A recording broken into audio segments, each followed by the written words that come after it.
My mom and sister called the cops on my 5-year-old daughter.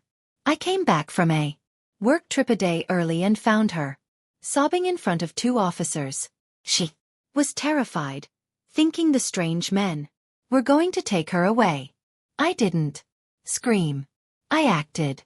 A week later they were the ones screaming. I came home a day early, not because I missed my kid or had some motherly sixth sense. Just a cancelled client meeting in Austin and a sudden free evening. I figured, why not take the night train, surprise Charlotte in the morning, maybe grab donuts on the way. And okay, maybe my stomach felt off, but that's basically my default setting when my mom's involved. The key turned quieter than usual, probably because I turned it slow, like I was bracing myself for something. I just didn't expect that something. 2 cops were standing in the living room, one scribbling in a notepad. The other young polite face was crouched down, talking to my kid. My 5-year-old daughter, Charlotte, curled up on the edge of the couch, arms pinned to her sides, staring at the floor like she was waiting for a sentence. My mother, Phyllis, was looming nearby with her arms crossed like a judge who already had the verdict. My sister, Kendra, was holding her daughter, Nora, who was sniffly and fake sobbing into her mom's shoulder. For a second I thought maybe they were at the wrong house, like maybe they'd popped in to ask for directions. But then one officer looked up at me and said, "Good morning. You must be Mrs. Cross Mullery, Charlotte's mother." Nodded. "Yes, what's going on here?" He shifted slightly, positioning himself between me and Charlotte. Not aggressively, just protectively. His tone softened. "Everything's all right. We were just responding to a call. There was a report of a dispute between children. One pushed the other. There was crying.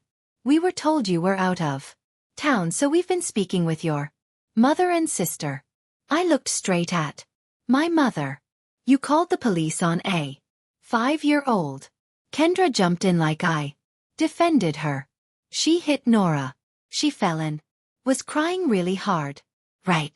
Nora, who was currently working her way through a cracker and sneakily watching Charlotte like she'd won. Charlotte still hadn't looked up. Her little body was shaking. I walked over, sat beside her, and pulled her into a hug. "She didn't hit," my mom corrected coldly. "She pushed. We tried talking to her, but she got mouthy.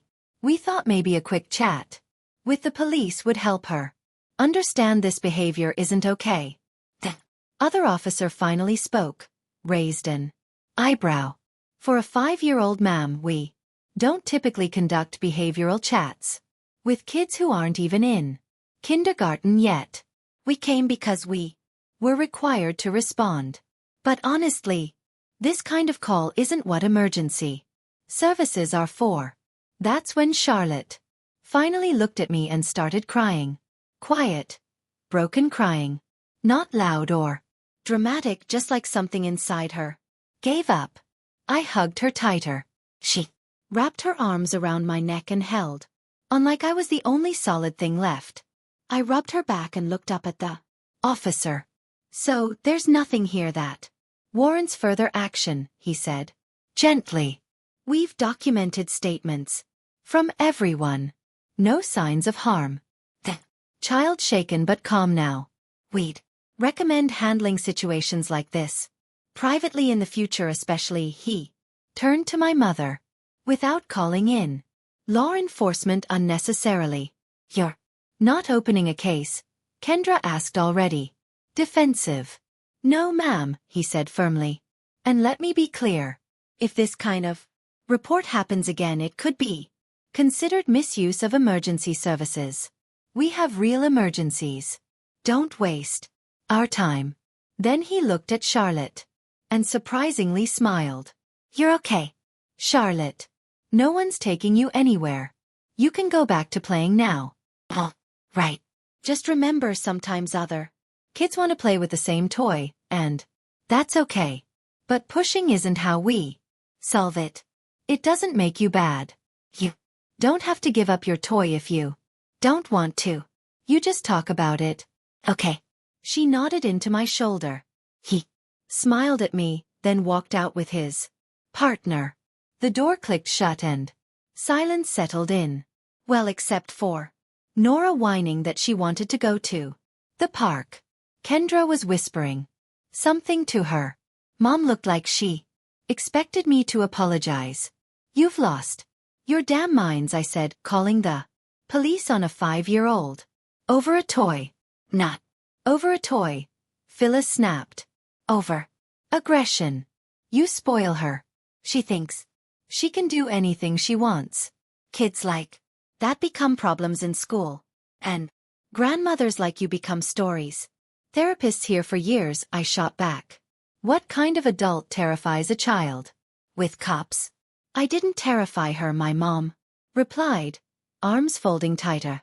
I just said if she didn't stop, there'd be consequences. That's not a threat. It's the truth. You told her the police were going to take her away. You know she's scared of strangers. Phyllis shrugged. Maybe now she'll think twice. I held Charlotte even closer. Yeah, well now, you can think twice. You're never being alone with her again. Not you. Not Kendra. That's done. Molly, come on. We were just trying to help. You don't even realize what you did. She wasn't fighting over a toy. She was protecting herself, her boundaries, and you showed her that standing up for herself gets her treated like a criminal. Phyllis opened her mouth, but I raised my hand. No, that's it. We're done here. That night back home I was washing Charlotte's hair, helping her into pajamas, reading her a book about dragons, the usual routine, except I kept stumbling over the words because my brain wouldn't shut up. I pointed to the page. You know who my favorite is? The princess. Not the dragon, not the knight. The princess. Because she doesn't sit around waiting to be rescued. Charlotte was quiet. Then she said softly, Mom, Grandma said that if I told you, you'd get upset because you'd be ashamed of me. I exhaled, closed the book. Okay, first of all, pushing someone isn't okay, even if they try to take your toy. Her eyes dropped. But that doesn't make you a bad kid. And no, I'm not upset. And no, I'm definitely not ashamed of you. She looked at me. Really? Looked like she was trying to read my face for hidden disappointment. Really? Really? I said. I'm always on your side. Always. And if you mess up, we talk about it. Just you and me. No strangers showing up. No lectures from Grandma. No guilt trips. No shame. Just us figuring it out. Deal? She nodded, nuzzled into my shoulder. And I just sat there in the dark, holding her, listening to her breathing, knowing that this time I got there in time, and knowing that from now on I'm not stepping away, not even for a minute. When a child falls asleep after a meltdown, there's this strange in-between moment. Quiet on the outside, chaos on the inside. Charlotte had her face buried in my shoulder, breathing softly, finally calm, and I just laid there staring at the ceiling like it might hand me the answer to the question that had been gnawing at me all evening. How the hell did I ever think these people were safe enough to leave my daughter with? I grew up in that family. Standard childhood in the most emotionally barren sense. My mom. Perfect makeup. Frosty heart. She never yelled. Emotions were beneath her. Her catchphrase was, don't make a scene. Behave with dignity. If I was upset, she didn't ask, what happened? She asked, and what are you planning to do about it? I had an older sister, Kendra. Everything about her was polished. Straight A's. Perfect. Ponytails. Color-coded personality. The One thing she lacked was a spine of her own. She learned to mirror Mom before she could even spell her name. Always watching her like she was some instruction manual. How to act, think, breathe. I was the difficult one. Translation. I had opinions, spoke at the wrong times, thought too much, cried when things hurt, which in our house meant I was weak. My dad existed in the background, soft, warm, invisible. Think he loved us in his way, but he lived in the shadow of my mother. Sometimes he'd wink at me when she got especially unbearable. That was his version of solidarity, but he never stepped in. When I ran to my room, crying, he didn't ask why, just brought hot cocoa. He was a life raft, not a shield. I left home at 19, took night classes, worked during the day, rented a shoebox apartment with a stunning view of a brick wall. I wanted to be a designer, so I became one. Now I'm 32, working as a UX designer for a small but steady company. Remote gig, occasional business trips. I'm not rolling in cash, but I make enough. Charlotte came along when I was 27. Her dad had great shoulders and the emotional range of a kitchen sponge. He seemed solid at first. Then he started flinching when she cried at night. 6 months later he was always working late. A year in he was gone. The divorce was quiet. Now he mails child support and the occasional card with a wonky dinosaur sketch. Charlotte barely remembers him. So with this not perfect but steady life, I let my mom back in. It started after Dad died. Suddenly out of nowhere, brain aneurysm. Just didn't come home from work. Charlotte was 3. At the funeral, Mom was a statue. No tears. Just said, I guess it's all on me now. We hadn't really spoken in years.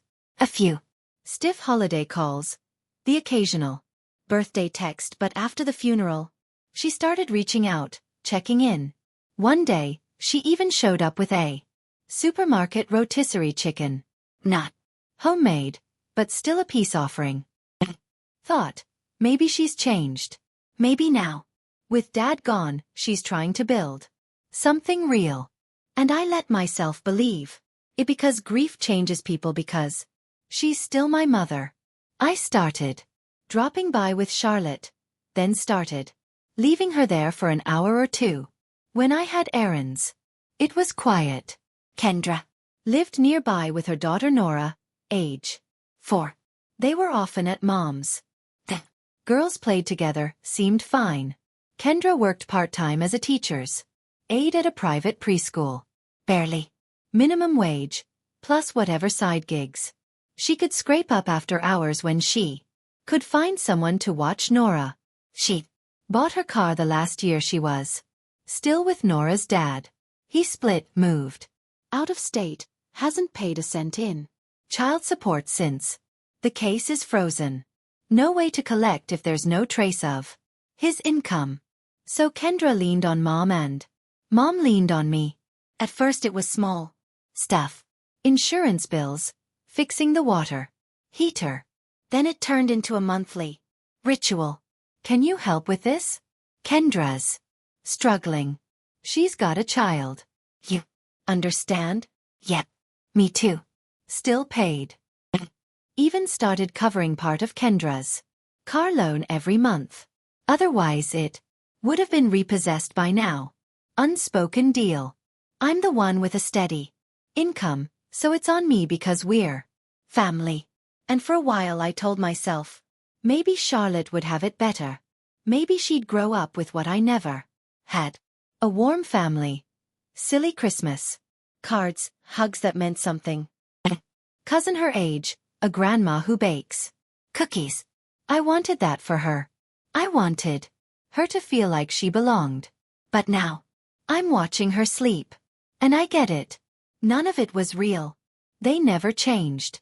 They just played nice for a bit. My mom doesn't love Charlotte. Not really. She won't say it out loud, but you can see it in her eyes. That constant low grade. Disapproval. Charlotte isn't a quiet little accessory. She's loud, bright, messy, fully alive. And my mother can't stand real. She wants polite, quiet, controllable. Like Kendra, like Nora, who sits pretty on grandma's lap with a bow in her hair, looking like she was manufactured in a box labeled ideal. Grandchild. Kendra knows the game. She plays it well. She knows who mom loves more and she leans into it. Nora's the new favorite. My daughter's the outsider. So when Nora shoves someone, it's a misunderstanding. But if Charlotte doesn't want to share her toy, red flag because children must learn to share by age 3, per grandma's handbook. I'm done pretending this is normal. I won't hand Charlotte over to their cold, judgmental little world. Again. They got used to me being the fixer, the one who helps, who pays, who smooths things over. And if something went wrong, I was the one to blame. Not anymore. I've picked a side and I picked my daughter. The first 5 days were quiet. Like eerily quiet. No texts, no calls, no passive-aggressive photos of Nora with captions like, "Just imagine how sweet it would be if the girls grew up together." Charlotte started sleeping through the night. I started breathing again for a hot minute. I even believed I could live without that constant low-grade guilt lodged somewhere under my ribs. And then day 5 hit. I got the email in the morning. You have successfully canceled your recurring payment of $278 to Kendra Wallace's loan account. Close my laptop inside. Here we go. Kendra was first. "Hey Mel, did you forget the payment didn't go through today? Probably a glitch." "No Kendra, not a glitch. Just the end of your free trial of my generosity." I didn't reply. Silence is a valid response. 3 hours later Mom chimed in. "Molly, I'm concerned. Are you okay? The utility transfer didn't come through. We're having another issue. The water heater is leaking again. I already called someone, but he sent a bill and I don't have the funds yet. Maybe it's a card issue." Utilities. Aha. I never paid the bills directly. Just sent her a set amount each month per her request for the utilities, but every time it came with some story. Broken meter, gas got shut off. This plumber is more expensive than the last one. It was obvious the stories were just decoys. The money was the point. I stopped asking questions. It was easier to throw $180 at it than play financial detective and end up feeling like a heartless monster. Didn't reply to her either. Just canceled the autopay on her health insurance too. Let her call Medicare or hell. The next day, they decided it was time to bring out the heavy artillery. Kendra showed up in person with Nora in tow. I was feeding Charlotte star-shaped mac and cheese. Nora stared at her plate like she hadn't seen food in days. "We were just nearby," Kendra said, not making eye contact. "And I thought maybe we should talk." Charlotte pressed herself into my side. "There's nothing to talk about," I said, slicing cucumbers. "Mel, come on. You know I don't have the kind of income you do. I've got a kid." And she hesitated. "And you've got mom.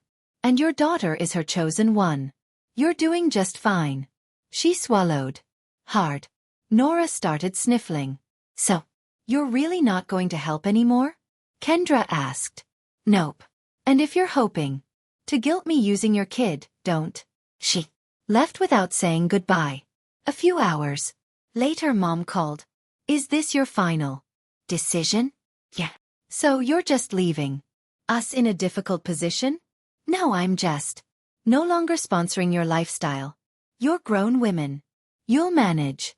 This is petty. Punishing the whole family over one misunderstanding. That wasn't a misunderstanding. That was police involvement in a toddler tantrum.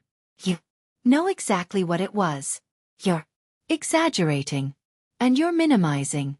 Doesn't work anymore. I'm done. Well, she said, don't be surprised when there are consequences. Ooh, what consequences? Exactly. That you'll boycott Thanksgiving dinner where I'm already the only one who cooks. Terrifying. Later that night, Kendra sent one more message. Sorry I came by. We're just in a really tough spot. I thought you still wanted Nora to have an aunt, for Charlotte to have a cousin. But I guess that doesn't matter to you. It does matter. It matters that my daughter has people who are safe, kind, who don't smile while dialing the cops because she picked a doll from the wrong bin. I didn't answer. I just hugged Charlotte when she asked if she could draw a rainbow on the wall. Of course, I said, as long as it's in your room. She ran off for her markers. And I sat there in the kitchen with a half-eaten bowl of stars, a bunch of cancelled autopays, and this weird, unfamiliar feeling in my chest. Relief. 5 years I spent bending over backward for people who treated my child like an afterthought. Now everything's finally where it should be. They're going to struggle, but me not anymore.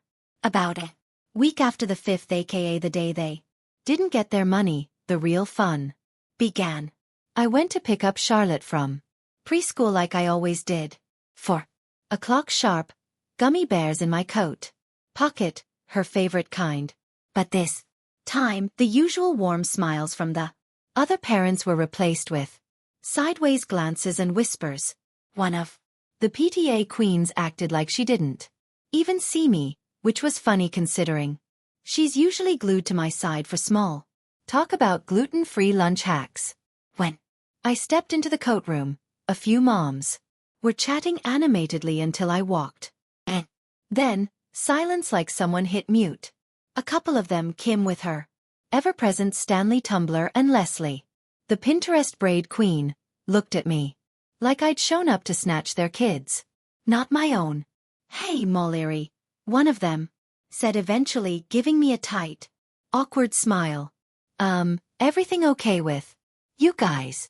Translation. We were just talking about you and now we don't know where to look. Great, thanks, I said, helping Charlotte zip up her coat. She pressed against me, quiet as a mouse. It's just she glanced at the others. We got this message anonymous about some incident with the police. Something about Charlotte having, how did it put it? Anger issues. I took a deep breath. The kind of breath you take when your first instinct is to say, why the hell are you gossiping about a 5-year-old? But instead, I went with option B. Calm. Interesting. And who exactly sent this? There was no name, just an email and screenshots. A piece of what looked like a police report. Supposedly. I repeated. And you believed it. They looked at each other. Their silence said more than any words. Right then, Miss Sanders, the lead teacher, came out from the classroom. She had the look of someone who didn't want to be involved, but was legally required to care. Mallory, can I speak with you for a moment? We stepped aside. Charlotte stayed by her cubby, twisting her mitten between her fingers. There's no problem with Charlotte, she said immediately. She's kind, cooperative, social. If anyone's snatching toys, it's not her. Then what's this about? 2 parents approached me today. One of them was actually concerned whether their child was safe being in the same group as her. I tried to smile. It didn't go well. Any idea where they got their info? One of them showed me a screenshot. An email, supposedly from a family member, said Charlotte had behavioral problems, that the police were already involved. Closed my eyes. Want to know where it really came from? Only if you feel like sharing, Miss Sanders said gently. I looked her straight in the eye. Charlotte had a spat with her 4-year-old cousin. Her grandma and aunt decided she needed a lesson, so they called the police on a 5-year-old because she didn't share a toy. Oh, and now I guess they're expanding their smear campaign to the general public, probably hoping I'll panic and start wiring them money again. Miss Sanders didn't say a word, just gave a long, slow nod. I walked back to Charlotte. The moms were still huddled nearby, waiting for the next episode. I sighed. In this neighborhood, rumors move faster than preschool RSV. Sometimes it's easier to just give them a headline. In case you're wondering, I said calmly, I've got a complicated relationship with my mother. She chose to handle things creatively. Charlotte's fine. The police are not on speed dial. Thanks for the concern.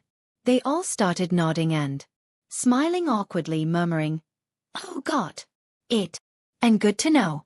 I smiled just enough to end the conversation and took Charlotte's hand.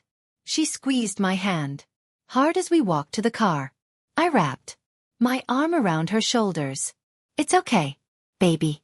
Grown-ups love to talk, even when they don't know what they're talking about. That night he texted, Hey, I just got a weird message about the police and Charlotte. What's going on? Of course, the great volcano of child support and occasional birthday cards had awoken. I sighed and replied, My mom called the police because Charlotte pushed her cousin. Sounds crazy. That's because it is. Cops showed up, saw 2 little girls in princess dresses, drank a bottle of water, and left. Everything's fine, he called. Wait, is that seriously what happened? If I wanted to write a drama, I'd go with something flashier. Maybe a house fire. Or a puppet trial. I just don't know if I should step in. Maybe she'd be better off with her father. I almost laughed. Really? You step in? You've spent 5 years toggling between sending a gift and forgetting her birthday. Well, I do pay child support. A payment doesn't make you a parent. You want to step up? Do it. Want to fight for custody? Good luck. But let's be honest. You don't know her and she doesn't know you. If one anonymous message made you this reactive, maybe start by Googling emotional manipulation. I'm just concerned. Then be concerned consistently, silently. At least that would show some stability. He hung up. The next day, Kendra was waiting for me, standing by the preschool gates like a therapist with boundary issues. Nora was with her. You serious right now, Mollery? Nice to see you too, Kendra. How's your evening? This isn't mature. You just stopped helping. No warning. Oh, and you gave me a heads up when you called the cops on my 5-year-old. She rolled her eyes. That was Mom. Her call. And what were you doing? Baking muffins? You stood there and nodded along or egged her on. Either way, not innocent, she sighed. Mom and I aren't even speaking anymore because of you. You blew up the family. Me. Ruined the little club you built without me for 10 years. The one I was only invited to when you needed cash and a free babysitter. You're just being vindictive. I'm protecting my daughter. Something you forgot to do. Kendra looked down. I exhaled. You're a mom, too, Kendra. Imagine if someone used your kid to make a point. If Nora was sitting alone shaking and you had no idea, how would you feel? She didn't say anything. Just took Nora's hand and walked away. Charlotte saw the whole thing. She looked up at me and asked quietly, Are they not coming anymore? I knelt down beside her. No, sweetie. They're not. And if they ever try, I'll protect you. I promise. A few days later, I showed up at preschool a little early and asked to speak with the director. We stepped into her office, closed the door behind me and laid it all out. No sugarcoating. The police. Call. The grandmother who thinks parenting is a medieval inquisition. The smear campaign in the parent chat. Ha. My 5-year-old had to cling to me like I was her life raft. I'm really sorry. You've been through all that, she said. When I finished. I hear you. No one, except pre-approved contacts, will be allowed near your daughter. Would you like that in writing? Yes, please. And no baby talk, no fake sweet voices, no. Give auntie a kiss, nothing. 0 access. She nodded. We'll follow protocol. I'll also brief the teachers, in case either of them shows up at the door. Thank you. And if any of the other parents ask, feel free to say it's a safety issue. No details. I walked out of there feeling like I just cleaned the kitchen after a pot of milk exploded on the stove. Not perfect but not sticky anymore. The next day, I filed for a temporary restraining order straight through the court website, just like online shopping. Pick your quantity. 2. List the reason. Attach screenshots. Estimated delivery 5 business days. They got the papers on Thursday. I know because that day, for the first time in forever, no texts, no calls, no doorstep performances with wide-eyed children, just peace. Real, actual peace. That evening, Charlotte and I had ice cream. She chose vanilla. I picked salted caramel because after filing court paperwork, your caramel has to be salted. She was drawing a rainbow on her wall. Yes, I let her in her room. Only, pencils only, no ceiling murals. Mama, can I draw a dragon too? Of course, but he has to be nice. He's going to protect the rainbow, she said, and ran off to grab her green marker. Watched her go, curled up in my chair, with a throw blanket and tea. And for the first time in a long time, I wasn't scared. No calls, no surprises, no guilt. Bombs. No one knocking, demanding, guilting, or gaslighting. They can be mad. They can write long passive, aggressive monologues. They can tell extended family what an ungrateful daughter I am. I don't have to be the good one anymore. I just have to be her mother, and I'm on her side always. Month later, Kendra missed another car payment and texted Mom. If they repossess it, I literally can't work. Mom forwarded it to me. I didn't respond. Months passed. The bank took the car. Kendra now walks to her evening gigs and begs the neighbor to babysit Nora as a favor. Mom sends me texts about her routine checkups, her sky-high utility bills, and how the system is unfair and won't cover her insurance. Don't answer. I'm no longer the family emergency fund, no longer the one who understands. Let them figure it out or not. Either way, it's no longer my job. Meanwhile, Charlotte learned the alphabet, mastered French braids, and started believing again that home is a safe place. We put glow in the dark stars on her ceiling, made pancakes for dinner, and cracked up over cartoons. Finally got it. Family isn't who you oh. It's who holds your hand, not your throat. Thanks for sticking around and listening to my story. I'm genuinely curious. What do you think? Did I do the right thing? Or maybe I waited too long to act? Drop your thoughts in the comments. And if this story hit home, go ahead and subscribe. There's more where that